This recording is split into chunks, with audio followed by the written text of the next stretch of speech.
Hoje a gente vai falar de um assunto que ele é bastante recorrente nas sessões de terapia.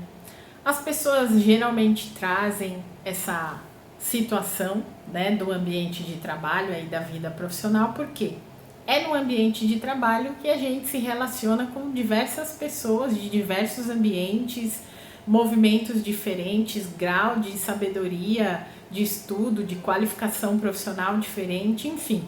A gente tem uma miscelânea de pessoas ali que a gente convive no dia a dia de trabalho e o tema de hoje está relacionado a essas pessoas, ou seja, vamos falar um pouquinho sobre os outros aqui no nosso vídeo.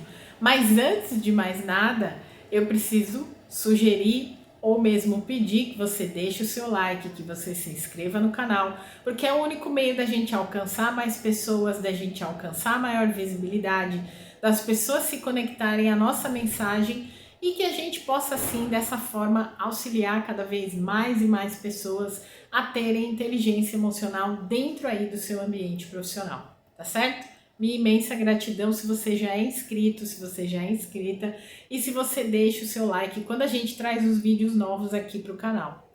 E o tema de hoje é como nos relacionar com pessoas difíceis no trabalho usando a inteligência emocional. Sim, porque existem pessoas das mais diversas culturas, habilidades, competências, grau de qualificação, como a gente falou, diversos ambientes. Hoje em dia, com o trabalho híbrido, muitas vezes a gente se relaciona com as pessoas tanto fisicamente quanto virtualmente, e isso pode trazer um grande impacto aí nas relações, né?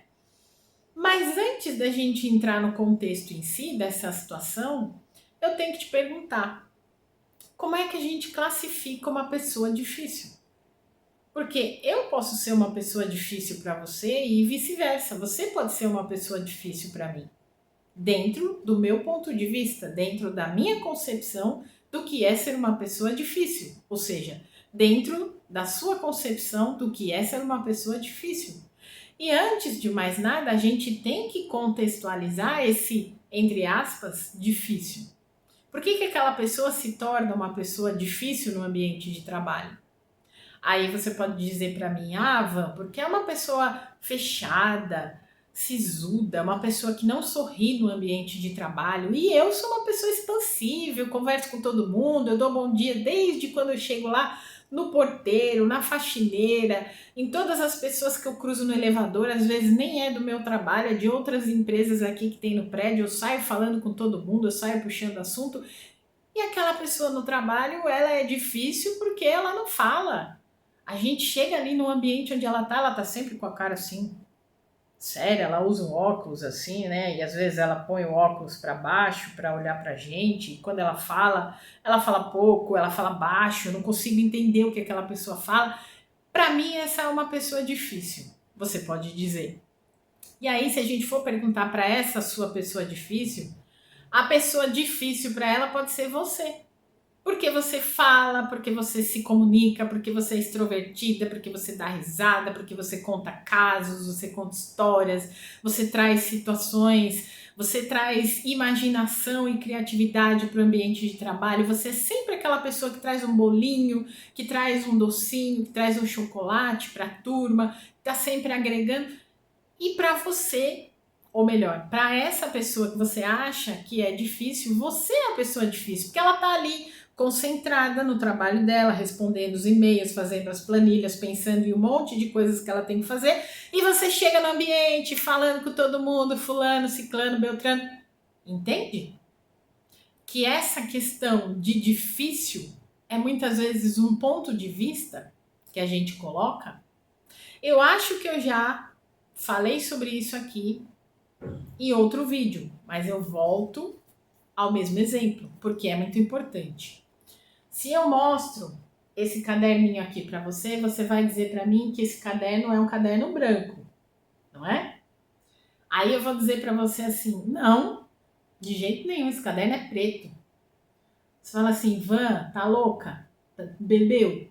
Tá usando o quê? Que tipo de droga que você tá usando? É branco o caderno? Eu falo, de jeito nenhum, esse caderno aqui que tá na minha mão é preto. Você fala assim, Van, mas você está me mostrando o caderno branco. Pelo amor de Deus, esse caderno é branco. Eu digo para você, não é branco. O caderno que está na minha mão, ele é preto. Para de viajar, para de ver coisas onde não tem. E tudo se trata de uma questão de ponto de vista, porque aqui você está vendo que o caderno é branco, mas quando eu viro o caderno para você, ele é preto. Entende? Essa perspectiva de dificuldade pode ser a mesma coisa. Aí a gente tem que levar muito em consideração esse aspecto. Por quê? Eu posso ser a pessoa difícil no meu ambiente de trabalho. Se o ambiente de trabalho exige mais foco, mais concentração, mais silêncio, mais introspecção, e eu sou a pessoa mais expansiva, eu sou a pessoa mais que gosta de conversar, que gosta de interagir, que gosta de contar história, e não tem nada de errado nisso. Não estou dizendo isso, mas eu estou dizendo que pode ser um ponto de vista, essa perspectiva de você ser essa pessoa expansiva no ambiente, né? Então a gente tem que colocar a mão na consciência também. Como é que a gente está tornando o nosso ambiente de trabalho? A gente é uma pessoa fácil de lidar? Por exemplo, mas se alguém falar comigo e falar assim, olha, você pode fazer um silêncio um pouquinho mais, você pode se concentrar um pouquinho mais, porque eu estou terminando o negócio aqui, para mim é tranquilo, eu vou ficar quietinha e em determinados momentos eu vou, né, saber me colocar, me posicionar. Porém, nem todo mundo tem essa facilidade de chegar no ombrinho do outro e falar o que está atrapalhando. Aí a nossa comunicação, né, ela entra nesse aspecto da comunicação não violenta. Mas eu preciso também ter o meu bom senso e ter a minha consciência de como é a dinâmica das outras pessoas do meu ambiente de trabalho, para eu justamente não ser vista como essa pessoa difícil. Porque nos dois casos não existe certo e errado. Não é certo ou errado a pessoa que é mais expansiva, que conversa com todo mundo, que interage, que tem mais empatia. E também não é certo e errado a pessoa ser mais séria, mais compenetrada, mais focada e menos verbal nesse caso. Não existe isso. Não tem como você taxar as pessoas de a pessoa ideal para o ambiente de trabalho. A pessoa ideal para o ambiente de trabalho é a pessoa que tem bom senso. É uma pessoa ideal. E é uma pessoa que vai entender as dinâmicas da sua equipe. Se você realmente quer trabalhar a tua inteligência emocional, percebe as tuas emoções em relação ao desconforto que isso pode te causar. Eu chegar aqui e falar para você pensar a respeito do seu modo de agir no seu ambiente de trabalho. Porque você pode achar que eu tô sendo grosseira, que eu tô sendo, imagina, né? Desarrazoada, eu adoro essa palavra, acho bonita, né? A gente pouco usa essa palavra, mas você pode achar que eu estou sendo essa pessoa, que eu estou sendo incoerente no meu raciocínio, mas é preciso que a gente perceba que dentro do trabalho em equipe, a gente está lidando com diversas pessoas de diversos ambientes, jeitos de ser, característica, personalidade, e nem todo mundo tem a habilidade de socializar dentro de um ambiente. Claro que as habilidades sociais são um elemento da inteligência emocional, e essa pessoa que tem mais dificuldade de ser mais sociável, ela pode aprender a ser mais sociável se assim o ambiente exigir, se assim essa característica dela de trabalho atrapalhar a equipe e ela receber do seu líder e do seu gestor um feedback em que ela precisa desenvolver habilidades sociais. Hoje, dentro do espectro do que a gente chama de soft skills, e eu não gosto muito de usar esse nome em inglês, esse termo em inglês, mas as habilidades comportamentais que a gente tem que ter, as habilidades sociais são uma competência muito importante. Então, se você não tem essa habilidade, é simples de você começar a desenvolver. Mas dentro do ambiente de trabalho, exige-se a autoobservação do macro. Como é a sua equipe? O que é que vocês fazem no seu trabalho? Qual é a exigência do ambiente? É um ambiente que exige mais concentração ou ele é mais flexível? Ele exige mais foco, mais serenidade, mais silêncio? Ou eu posso conversar, expor, ter mais criatividade, ter mais leveza? Como que é esse ambiente? Antes da gente caracterizar a pessoa difícil, a gente primeiro precisa olhar para esse ambiente como um todo e para todas as pessoas que constituem esse ambiente. É assim que você tem e trabalha a sua inteligência emocional dentro do aspecto da sua equipe.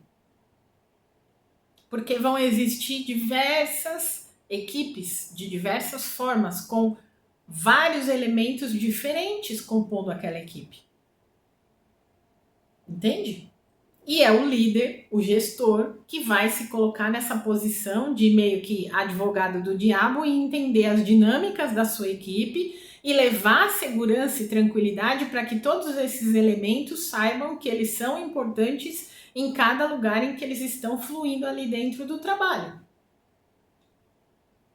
Ah, então é responsabilidade só do meu líder e do meu gestor saber como é que a gente tem que se lidar quando se trata de inteligência emocional? Não, é responsabilidade de cada membro da equipe.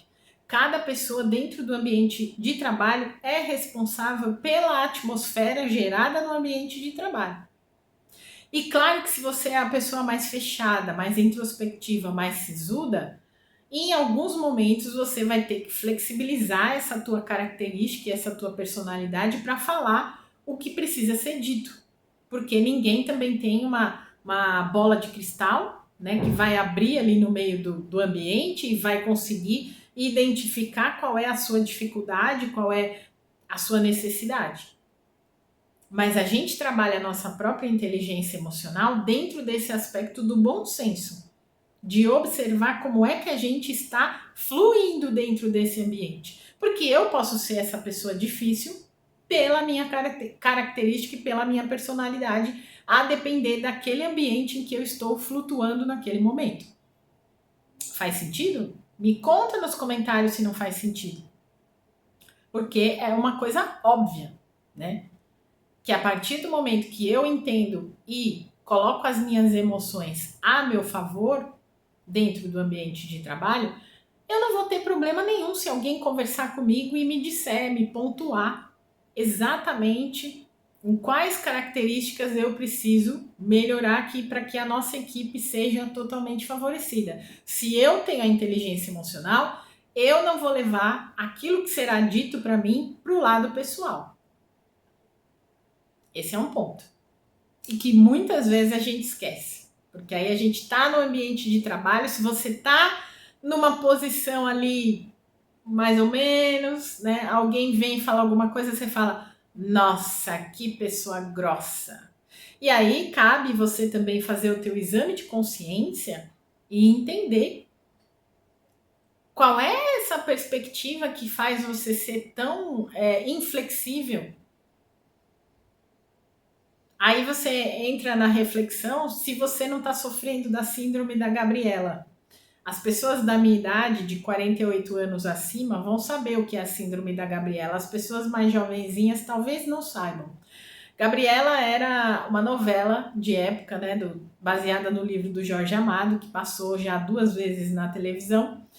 E na época dos anos 70, dos anos 80, e a música que descrevia a Gabriela dizia assim: eu nasci assim, eu cresci assim, vou ser sempre assim. Então a pessoa que tem a síndrome da Gabriela é isso. Eu nasci assim, eu cresci assim, eu vou ser sempre assim.